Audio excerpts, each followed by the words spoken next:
Dans cette vidéo, je vais te donner 7 faits, 7 éléments hyper importants qu'il faut savoir autour de la mort de Cabrel Nantip, l'humoriste camerounais.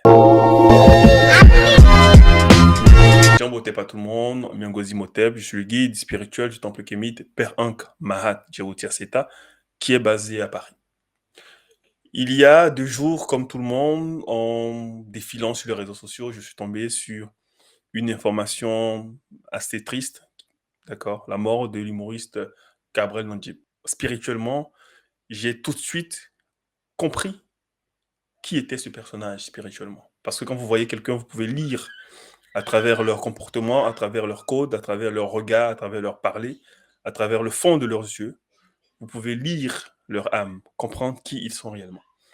Et en apprenant sa mort et tout ce qu'il y avait autour de sa mort, tout de suite, j'ai compris que cette histoire n'était pas simple et il fallait justement après consultation, vous présentez 7 éléments importants, justement, qu'il faut savoir autour de sa mort. Avant de détailler ces 7 points, je précise que cette vidéo n'est pas faite pour embêter qui que ce soit et que j'ai demandé l'autorisation à Cabrel Nandjip pour faire cette vidéo et que cette vidéo n'est pas faite, encore une fois de plus, pour embêter ni sa famille, ni ceux qui l'ont aimé, ni ceux qui l'a aimé, mais c'est vraiment pour que tout le monde comprenne qu'est-ce qui s'est passé autour de sa mort pour éviter un certain nombre de choses. Le premier élément qu'il faut savoir, c'est que quand il y a une mort, et je le dis parce que beaucoup ne le savent pas, quand il y a décès, quand il y a mort, il y a ce qu'on appelle une désincarnation, c'est-à-dire que l'âme se sépare du corps. Ce qu'il faut savoir, c'est que nous ne sommes pas que entité physique, nous ne sommes pas que corps. Nous sommes, et ça on l'enseigne en spiritualité, notre tradition kamite aussi nous l'enseigne, nous sommes le corps physique, d'accord, dans lequel va s'incarner justement l'âme. Ce qui va produire, en plus du corps physique, d'autres corps qu'on appelle dans le jargon des corps spirituels. Donc il y a le corps éthérique, le corps causal, le corps astral, enfin bref. C'est pas tellement important dans cette vidéo. Mais ce qu'il faut savoir, c'est qu'il y a détachement. Il y a détachement. C'est-à-dire que le corps que vous avez vu, que vous avez toujours connu, n'était pas l'identité spirituelle, justement, de cette personne. Cette personne, son identité spirituelle réside dans son âme. Elle est venue en empruntant un corps pour son passage sur Terre. Et c'est ce corps que tout le monde a vu. Ce corps a eu un nom, Cabrel Nandjip, et c'est ce nom-là que tout le monde a entendu, que tout le monde a appelé. Aujourd'hui, avec ce décès, il y a séparation. L'âme se sépare, se détache de ce corps, d'accord, pour autre chose. Donc ça, c'est le premier élément qu'il faut savoir, le détachement. La deuxième des choses qu'il faut savoir, c'est qu'aujourd'hui, il ne comprend pas ce qui lui arrive. Parce que sur les réseaux sociaux, beaucoup de personnes lui souhaitent la paix. La première des choses qu'il faut comprendre dans ce genre de situation, c'est-à-dire quand il y a une mort de ce genre, le décédé, si vous voulez, ne comprend pas ce qu'il arrive. Il ne réalise pas encore qu'il est parti. Puisque, selon ce qui a été dit ça et là, il s'apprêtait à aller à un rendez-vous. Donc, il ne comprend pas comment, en une fraction de seconde, il a pu se séparer de son corps. En voyant son corps couché là, d'abord dans la voiture, sorti de la voiture, mis par terre dans un premier temps, transporté sur une civière à l'hôpital, en voyant cela, il ne réalise toujours pas. Et au moment où je vous parle, je peux vous le confirmer, il ne réalise pas qu'il est parti. Il ne réalise pas qu'il a physiquement quitté ce monde. Il ne le réalise pas. Donc ça, c'est la deuxième information qu'il faut savoir. Parce que, justement, il y a des choses à faire pour que l'esprit puisse comprendre ce qui lui arrive. Tant que ces choses-là ne sont pas faites, il ne comprendra pas. Donc là, il est dans une phase où il est dans le déni de la réalité. Il est dans le déni de la situation. Il ne sait pas. Il ne comprend pas. Et ce qui va se passer, c'est qu'il va visiter ses proches. Il va visiter ses amis, les gens qu'il a laissés il y a quelques heures. Il y a eu quelques heures en tout cas avant la mort. Il va visiter sa femme, ses enfants, sa mère sans doute, pour essayer de comprendre, puisqu'il ne réalise pas. Donc ça, c'est la deuxième information qu'il faut comprendre. La troisième information qu'il faut savoir, le troisième fait, c'est que Karwan Nandip n'est pas ravi d'y aller. Il ne veut pas quitter ce monde et se retrouver dans l'autre monde. Parce que il avait des projets, il avait des choses importantes à faire, il avait des choses importantes qu'il a laissées en suspens. Il avait une belle carrière, il avait des promesses qu'il a faites à certaines personnes. Il y a des gens qui comptaient sur lui. Il y a des artistes, des collègues, des membres de sa famille à qui il avait promis des choses, à qui il avait promis des collaborations, à qui il avait promis sans doute une visite, un rendez-vous, une sortie, etc., etc., des choses importantes. Il devait sans doute fêter bientôt son anniversaire ou sans doute fêter l'anniversaire de ses proches, sans doute offrir des choses qui lui tenaient à cœur, sans doute participer à des événements qui lui tenaient à cœur. Et donc, il n'est pas content de partir. Il n'est pas ravi de partir. Son âme est triste de savoir que toutes ces choses sont restées en suspens. Tous ces secrets qu'il a sans doute gardés, ou toutes ces informations, tous ces éléments qu'il a gardés, qu'il allait sans doute en parler à gauche, à droite, toutes ces choses qu'il avait dans son cœur et pour lesquelles il attendait un moment, une période où il allait justement prendre la revanche, sa revanche sur la vie, parce que j'ai appris que beaucoup de personnes, d'accord, se moquaient de lui, le calomniaient un peu partout, d'accord, que ce soit sur son physique, que ce soit sur sa façon de faire. Et donc, il avait beaucoup de choses à faire, beaucoup de projets à faire. Il avait, comme on dit, l'avenir devant lui. Et donc, il refuse, son âme refuse de partir. Son âme est dans le refus. Le refus de voir que c'est fini. Mais dans ce genre de situation, il faut savoir que Carbon Nandip va se maintenir dans les basses énergies. Parce que en refusant de partir, en refusant ce qui lui arrive, dans le point 2, j'ai parlé du déni de la situation. Donc en refusant ça, il va s'accrocher à la Terre, à notre monde, et donc il va s'accrocher aux basses vibrations. Ce qui va se passer concrètement, c'est quoi? C'est que les gens autour de lui, qui vont beaucoup le pleurer, beaucoup le réclamer, il va les embêter. Il va les embêter, donc il risque de leur transmettre. Je vais plutôt employer, d'accord, des possibilités. Il est possible qu'il les embête. Il est possible, sans le vouloir, sans faire exprès, qu'il les embête et qu'il les entraîne également dans des mauvaises vibrations. La quatrième des choses maintenant qu'il faut savoir, c'est que étant dans le déni, refusant d'y aller, il va visiter ses proches. Il va visiter sans doute sa femme, ses enfants, s'il en avait. Il va visiter sa mère, qui malheureusement aujourd'hui vit des moments difficiles. Il va visiter sa famille, qui est également en deuil, deuil que nous portons aussi, parce que nous soutenons aussi la famille, et nous leur apportons tout notre amour. Mais ce qu'il faut savoir, c'est que Cabral Nandjip, d'accord, va ou risque d'embêter ses proches, puisqu'il va rendre visite, et ça c'est obligatoire. N'étant pas préparé ou prêt à y aller, à quitter ce monde, il va alors tenter par tous les moyens de rentrer en contact avec ses proches. Il va le faire avec ses meilleurs amis, avec sa femme, avec ses confidentes, avec ses enfants ou son enfant, si jamais il en avait. Il va le faire également avec ses parents, ou son père, sa mère, si ceux-là sont en vie, je sais que sa mère est en vie. Il va le faire également avec des gens, d'accord, autour de la grande famille, pour essayer de leur parler, entrer en contact avec eux. Et il va garder une frustration, il va ressentir une frustration à l'idée de voir que ces gens-là ne peuvent pas l'entendre, ne peuvent pas le voir. Et donc, il risque de les embêter. Et c'est des choses qui arrivent très souvent, où des gens vous disent, je dormais, j'ai vu telle personne en rêve. On va parler de phénomènes de fantômes, même si on sait que c'est beaucoup plus complexe que ça. Des gens qui vont dire, oui, des portes ont claqué, des fenêtres ont claqué, j'ai fermé ma fenêtre, et le matin, je me suis réveillé, ma fenêtre était ouverte, ou j'ai ouvert ma fenêtre était fermée, ou je me suis levé le matin, à 3 heures du matin, j'ai entendu le robinet couler, et tout ça, c'est le mort qui essaie d'entrer en contact, justement. Donc, il va essayer par plusieurs processus, il va essayer par plusieurs situations, par plusieurs choses, par plusieurs actions, justement. Et ça, quand on n'est pas préparé spirituellement, je vais parler des vivants, on est embêté. On est embêté parce qu'on on sait pas ce qui nous arrive, on ne sait pas ce qui se passe. Et spirituellement, quand on est prêt, quand on est préparé, quand on comprend ces choses, on sait que c'est celui qui a quitté ce monde, le membre de notre famille qui est parti, qui essaie justement de rentrer en contact avec nous. Donc, j'aimerais dire aux proches, aux familles, soyez attentifs à ce genre de phénomène. Soyez très regardants sur des choses qui vont se passer autour de vous ces temps-ci. Certains ont déjà sans doute vécu des choses parce que il faut savoir que depuis le jour de sa mort, il vous a visité. À la seconde même où il est parti, il s'est manifesté déjà autour de son accident, autour de sa voiture. Les gens ont sans doute compris ou pas, mais il s'est manifesté. Et quand il a vu que les gens n'ont pas réagi, les gens ne l'ont pas vu, ne l'ont pas entendu, il est parti, il s'est dirigé vers ses proches.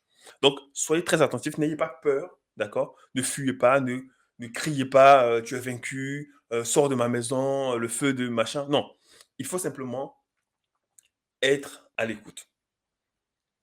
Quand on est sérieusement à l'écoute, on va fermer les yeux comme si on faisait une méditation. Pour certains, vous allez l'entendre. D'accord? Il est possible que vous l'entendiez. Donc, il ne faut pas le rejeter, il ne faut pas le chasser. D'accord? Il ne faut pas tout de suite parler de la mort, tu es parti, c'est fini. Non. Il faut le rassurer. Quand vous entendez ces phénomènes-là, des portes qui claquent, des choses un peu anormales à la maison, il faut le rassurer. Il faut lui comprendre que, faut lui faire comprendre qu'il a quitté ce monde physique et qu'aujourd'hui, il va s'apprêter à entrer dans un monde qui est beaucoup plus beau, qui est beaucoup plus merveilleux. Et que ce monde était au final, s'il est parti maintenant, c'est qu'il y avait une bonne raison et que ce monde n'était pas sans doute quelque chose qui était fait pour lui. D'accord? Essayez de le rassurer comme vous pouvez avec les mots que vous pourrez, d'accord, employer, mais il faut le rassurer. On va passer maintenant au cinquième point. Le cinquième point, et ça, comme je dis, cette vidéo n'est pas faite pour embêter la famille ni les proches, mais il est important que vous puissiez savoir tous les phénomènes spirituels qui se passent autour d'une mort. Parce que ce sont des choses auxquelles nous voyons de temps en temps dans nos consultations, quand nous discutons avec des personnes qui ont perdu un proche, et nous savons ce genre de choses-là. Le cinquième point, c'est que ce qui va se passer dans ce genre de situation, c'est que Kabren Andip fera une mauvaise évolution spirituelle. En fait, pour être plus direct, il risque de ne pas évoluer spirituellement. Parce que toutes les morts brutales, violentes, inattendues, créent chez le décédé, chez le mort, justement, toutes ces choses que j'ai citées depuis le point 2 jusqu'à maintenant. Et tous ces éléments font un cocktail ou créent une situation, justement, d'errance. C'est-à-dire que, normalement, dans ce genre de situation, ou normalement, quand il y a une mort, il faut savoir que ce qu'on appelle le monde astral, d'accord, a plusieurs compartiments. Et dans ce monde-là, nous faisons notre évolution en fonction de notre comportement sur Terre. Si sur Terre, on a eu un comportement bienfaisant, d'accord, bienveillant, on va dire mahatique, pour ceux qui sont dans le domaine de la spiritualité africaine, d'accord, l'évolution se fait beaucoup plus facilement. D'abord, on atterrit dans un plan supérieur et à partir de là, il ne nous reste pas beaucoup de choses à faire pour atteindre ce qu'on appelle le monde des lumières, la menti. Mais ce qu'il faut comprendre, c'est que quand on fait ce genre, quand on meurt de cette façon-là, d'accord, on est automatiquement dans des vibrations basses ou dans un monde de basse vibration. Et c'est à partir de là qu'on fait son évolution spirituelle. Mais quand on est dans ce genre de situation, encore une fois de plus, l'évolution spirituelle est compliquée, est compromise, dans la mesure où la personne, le mort, est dans le déni, encore une fois de plus, il refuse de partir. Et donc, il ne fera pas, ou il risque de pas faire, ou de faire très lentement, ou pas tout de suite, en tout cas, son évolution spirituelle. Et pour ça, il faut que la famille fasse un certain nombre de rituels. J'ose espérer, et je pense que dans la famille ou dans la grande famille, il y a des gens, il y a des anciens qui savent quoi faire dans ce genre de situation. Il ne faut pas ne rien faire. Il ne faut pas croiser les bras en disant Dieu a donné, Dieu a repris, comme certains le font. On va simplement l'enterrer. Ne faites pas ça. Ne faites pas ça. Parce que sur les réseaux sociaux, tout le monde dit que son âme repose en paix. Je peux vous garantir et certifier que son âme n'est pas en paix. Et que si les choses ne sont pas faites, son âme ne va jamais reposer en paix. Quelqu'un qui meurt de cette façon ne peut pas reposer en paix. Et donc, son évolution spirituelle, soit ne se fera pas, parce que lui-même va vouloir s'enraciner ou rester dans ce monde. C'est pour ça que les gens vous disent, mais j'ai appris que telle personne est morte, d'accord? Ou certains vous disent, mais j'ai croisé telle mamie, tel grand frère, tel oncle, d'accord, dans tel endroit. Et les gens vous disent, mais non, il est mort depuis plus de 2 mois. Il est mort depuis plus de 3 mois. Parce que la personne est en errance. Et ça, ce phénomène-là, il y en a partout. Il y a des gens qui sont partis, mais qui sont encore avec nous, physiquement. Ça, il faut le savoir, ça, il faut le comprendre, parce que ces gens-là, non seulement elles ont connu des morts violentes, inattendues, et aucun rituel n'a été fait. Aucune célébration, aucun sacrifice, aucun, et quand je dis sacrifice, je ne parle pas de choses négatives, d'accord? Détrompez-vous. Je veux parler de choses positives, d'accord? Donc, il n'y a aucun rituel qui a été fait, et ces gens-là, ils restent là, et ils font beaucoup de dégâts. Ils font beaucoup de dégâts. Donc, plutôt que de dire que son âme repose en paix, je vous invite, d'accord, à faire un certain nombre de choses. D'abord, à lui témoigner votre amour et dites simplement que son cas soit vivifié, qu'il puisse faire son évolution spirituelle tranquillement. Rassurez-le également qu'il est là où il doit être, d'accord? Mais quand vous dites des phrases que son âme repose en paix, ça ne veut absolument rien dire parce que, encore une fois de plus, c'est au cas par cas. Et donc, il va moins faire son évolution spirituelle parce que il se dira, qui va s'occuper de ma mère? Qui va s'occuper de ma femme? Qui va s'occuper de mes amis, de mes frères et sœurs? Parce que dans son métier d'humoriste, il gagnait beaucoup d'argent. Je pense que c'est un secret pour personne. Sans doute, il s'occupait beaucoup de sa mère. Sans doute, il s'occupait beaucoup de ses frères et sœurs, de sa femme. S'il avait des enfants, de ses enfants. Et donc, sachant quelque part que il était quelque part aussi le pilier de tout ce monde-là, celui-ci sur qui tout ce monde-là comptait, il va encore plus refuser de partir, puisqu'il sera dans le doute, il sera dans une forme de dualité, d'accord? En se disant, mais qui va s'occuper de ma maman? Si ma maman est malade, je payais ses médicaments tous les mois, je payais ses soins tous les mois, qui va le faire? Je lui donnais l'argent pour son loyer tous les mois, qui va le faire? Donc, vous voyez, toute cette perturbation-là, pareil pour sa femme, qui va s'occuper de sa femme? Je l'ai sortie de chez ses parents pour la ramener chez moi, je m'occupais très bien d'elle, peut-être qu'elle ne travaillait pas parce que je voulais simplement la mettre dans les bonnes conditions, vous voyez? Donc, il va se poser la question de savoir, mais qui va s'occuper de ma mère? Qui va s'occuper de mes frères et sœurs? Qui va s'occuper de ma femme? Et donc, toute cette situation-là va créer une dépendance, une errance qui fera qu'il ne fera pas dans un premier temps, ou peut-être qu'il ne fera pas du tout son évolution spirituelle. Parce que pour faire son évolution spirituelle, il faut accepter le départ, il faut réellement partir. Le sixième point, c'est, et là c'est très important, je vais vous dire quelque chose de très important. Et je vous invite à relayer massivement cette vidéo, partout. Parce que ce que je vais m'apprêter à vous dire, les informations que je vais m'apporter à vous donner, sont très importantes. Karwan Nandib est mort d'une façon violente. Il est mort dans un accident. Est-ce que vous avez vu l'état de la voiture? Les gens ont eu du mal à le sortir de la voiture. Est-ce que vous avez vu l'état de la voiture?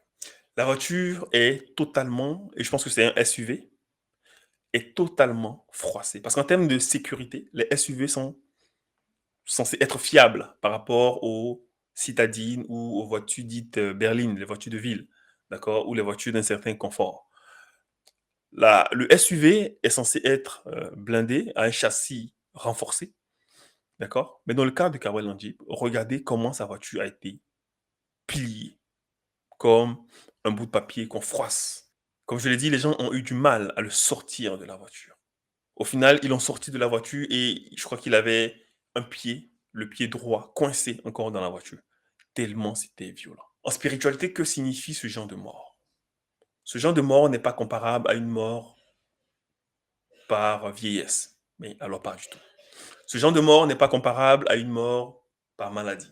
Pas du tout. Ce genre de mort n'est même pas comparable à une mort par suicide. Même si une mort par suicide également est un cas très grave. Ce genre de mort est une mort, malheureusement, qu'il ne faut pas prendre à la légère. C'est pour ça que on ne peut pas dire de quelqu'un qui est mort de vieillesse ou par maladie que ton âme repose en paix et dire la même chose pour quelqu'un qui est mort lors d'un accident violent. Ce n'est pas possible. Et donc, il faut savoir quoi? Il faut savoir que quand quelqu'un meurt par accident, il y a 5 éléments qu'il faut savoir. Et tant que vous ne saurez pas ça, les choses vont toujours se répéter. Et j'espère que, sans doute, les membres de la famille feront ce qu'il y a à faire, parce que je suis convaincu qu'ils savent un certain nombre de choses, en tout cas sur les traditions, d'accord, en ce qui concerne la mort, sur le sens même de la mort, et surtout sur les choses à faire quand il y a ce genre de mort. Et j'espère que la famille en alerte.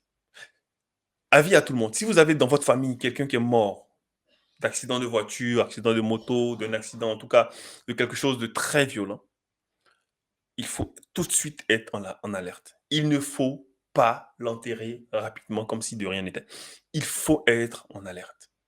Parce que ce genre de mort cache beaucoup de choses. Ce genre de morts font partie des morts à éviter dans la famille.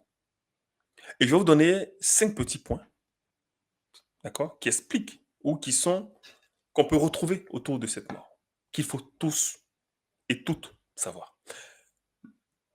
Le premier point, c'est ce qu'on appelle la répétition du karma. Et ça peut concerner Nandip, Gabriel. C'est-à-dire que tout à l'heure, je vous ai dit que nous ne sommes pas corps physique, nous ne sommes pas que corps physique, nous sommes aussi corps spirituel. Et que notre réelle identité, c'est pas celle que nos parents nous donnent quand nous venons au monde. Notre réelle identité, c'est ce qu'on appelle l'identité spirituelle, c'est l'identité de l'âme, c'est l'âme. L'âme, c'est un, c'est une seule fois. D'accord? Et c'est l'âme qui va se réincarner plusieurs fois dans des corps. Par exemple, laquelle vous allez voir un grand-père, d'accord, qui va ressembler, ou plutôt un nouveau-né qui va ressembler à la grand-mère ou au grand-père, d'accord. Très généralement, quand on fait des consultations, on voit que c'est le grand-père qui est revenu ou que c'est la grand-mère qui est revenue. Vous comprenez? Et très souvent, les parents, quand ils voient ça, ils donnent le nom de la grand-mère à l'enfant ou le nom du grand-père à l'enfant.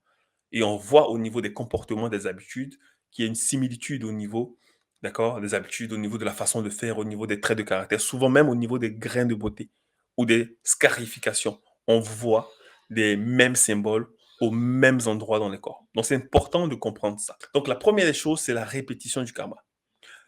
Il se peut que dans une ancienne vie, dans son ancienne vie, celui qui a porté dans cette incarnation le nom de Cabra Nanjip est déjà mort, a déjà connu une mort violente. Et comme les rituels n'ont pas été faits, il était obligatoire que dans cette vie, que dans ce monde, ils partent de la même façon. Ils partent de la même façon, c'est-à-dire de façon violente. C'est pour ça qu'à chaque fois, quand il y a ce genre de mort, je viens de le dire, il ne faut pas enterrer rapidement comme si de rien n'était. Il y a des rituels à faire. Il y a des rituels à faire. Et ça, c'est obligatoire. Tant que les gens ne vont pas comprendre, les mêmes choses vont se répéter. Donc, première possibilité, répétition du karma. La deuxième chose, c'est un attachement à une personne morte, d'accord, soit de la même façon ou d'une façon inattendue. Je prends un exemple. Si quelqu'un meurt par empoisonnement, apparemment c'était le cas de quelques-uns de ses proches. Si quelqu'un meurt par accident, si quelqu'un meurt par noyade, par suicide, il ne faut pas pleurer éternellement cette personne. Quand vous le faites, j'expliquais pourquoi, j'expliquais comment, dans ce genre de situation, ces personnes-là restaient avec nous. Soit restaient longtemps, ou définitivement, ou un temps avant de partir. Et quand vous pleurez indéfiniment ces personnes, ce qui se passe, c'est que ces personnes vont s'accrocher à vous, vont rester dans ce monde d'abord, et vont s'accrocher à vous. Et comme ces personnes vont rester dans notre monde, elles ne voudront pas que vous puissiez, une fois la mort intervenue, partir dans l'autre monde. Donc, qu'est-ce qu'elles vont faire? Elles vont chercher à produire une situation de mort violente dans votre vie. De sorte à ce que vous puissiez rester en errant sur Terre avec elles. C'est le cas de beaucoup de personnes. Je ne veux pas créer des polémiques ou susciter les l'émoi. Mais quand vous regardez des gens comme Didier Arafat a chanté pendant longtemps Jonathan. C'était l'un de ses sons qui l'a beaucoup mis en avant et qui a fait, on va dire, son succès. Il a pleuré Jonathan, il a chanté Jonathan, et il est possible que Jonathan ait voulu que Didier Arafat meure de cette façon-là, afin que tous les deux restent en errance, soit dans ce monde ou soit dans un environnement dans lequel les deux sont. D'accord. Donc, quand quelqu'un meurt dans votre famille de mort violente, il ne faut pas le pleurer éternellement. Il faut le pleurer un jour, 2 jours, et même un jour, ça suffit. Une mort normale, oui, vous pouvez le pleurer quelque temps. Chez nous, il y a les pleurs et ensuite le moment des festivités, parce qu'il faut célébrer le départ. Mais quelqu'un qui meurt de cette façon-là, soit vous ne le pleurez même pas, mais bon, c'est facile à dire parce qu'il y a une question d'émotion. Soit vous le pleurez quelques heures ou un jour, 2 jours maximum, ou 3 jours maximum, d'accord? Et vous passez à autre chose. Passer à autre chose ne veut pas dire l'abandonner ou l'oublier. Veut dire vous passez à autre chose dans votre processus, d'accord, de deuil avec lui. C'est-à-dire que vous allez maintenant peut-être passer au stade de l'assurance, c'est-à-dire que vous allez le rassurer en lui faisant comprendre que c'est rien, vous allez vous occuper de sa mère, vous allez vous occuper de sa famille, vous allez vous occuper de ses enfants, vous allez vous occuper des choses qu'il a laissées en suspens, des projets qu'il a laissés en suspens, les choses vont évoluer sans lui, ça va bien évoluer, il ne faut pas qu'il s'inquiète. Voilà, vous allez le rassurer et ne pleurez pas éternellement. Sinon, la tristesse, votre tristesse, il va la ressentir.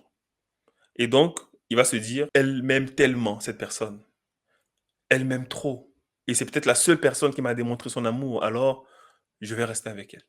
Et elle va vous maintenir dans son, d'accord, son espace de vie.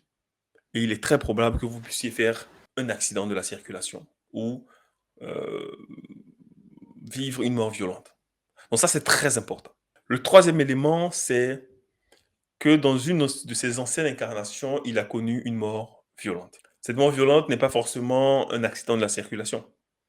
Ça peut être une situation assez difficile, pas attendue, d'accord, qui fait que si les rituels ne sont pas faits, si les choses n'ont pas été faites, bah, c'est sûr que, quelle que soit la vie que tu vas mener dans ta nouvelle incarnation, tu vas finir de la même façon. Il y a des hommes d'affaires très riches qui sont morts de crash de jet privé, pour vous dire que la réussite n'efface pas justement la façon dont vous avez vécu dans votre ancienne vie. C'est pour ça que toute incarnation, tout ce que nous vivons dans notre incarnation, la naissance, l'évolution, la mort, sont des choses qu'il faut prendre au sérieux. Et le peuple noir, et c'est ce que nous enseigne notre tradition spirituelle, notre tradition kamite, que la mort n'est pas quelque chose de tabou, il ne doit pas être tabou. Il faut pouvoir discuter de la mort. C'est pour ça qu'il faut sortir des choses assez folkloriques pour enseigner la spiritualité de façon collective. Il faut enseigner ces choses à l'école. Apprendre aux gens que la mort n'est pas tabou. Il faut être capable de parler de la mort à l'école. Il faut être capable de parler de la mort en famille. La mort n'est qu'un voyage. Et si on ne comprend pas ça, on ne saura pas qu'il faut préparer la mort. Nos ancêtres de la vallée du Nil et un peu partout préparaient leur mort. Il faut préparer sa mort. Préparer sa mort ne veut pas dire prévoir sa mort. Ça veut simplement dire qu'il faut savoir comment partir. Parce que de la question de comment partir, d'accord, la réponse à cette question risque de nous impacter. C'est-à-dire que si le comment partir n'est pas réglé, alors cela peut impacter toutes nos incarnations à venir, toutes nos incarnations qui vont suivre.